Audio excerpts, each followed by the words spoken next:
News at 10.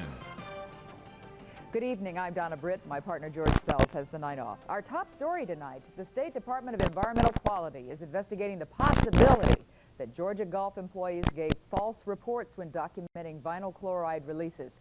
As 9 News First was telling you, these claims were made in depositions in a federal lawsuit.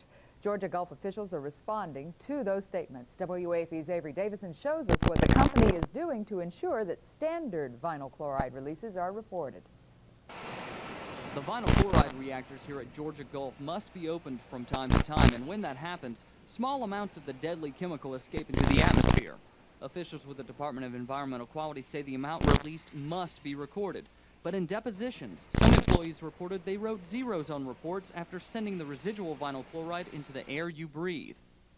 Under oath, Georgia Gulf employee Bruce Dempsey was asked if prior to 1996 was a procedure where if the readings were high, they would turn on the vent fans. Dempsey, yes.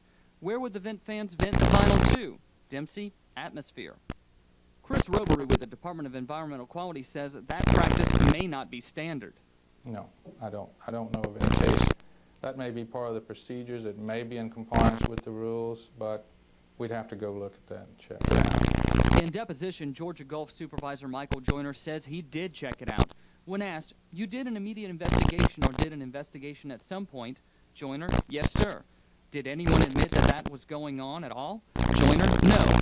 Every top deck employee you talked to denied that they were falsifying the records. Joyner, they denied that they put any zeros down when they didn't get zeros.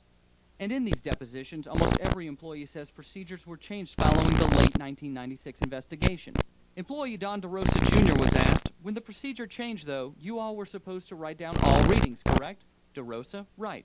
Whether you put on the vent fan or not, correct? DeRosa, correct. And in this written statement to 9 News, Georgia Gulf spokesman Will Henson says, quote, immediately upon discovering potential irregularities to the implementation of company procedures regarding reactor open loss process, we investigated.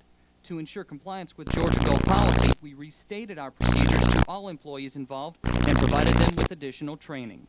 Avery Davidson, WAFB 9 News.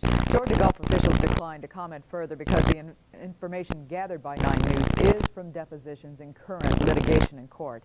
DEQ officials are continuing their investigation and have not issued a report yet. Baton Rouge Police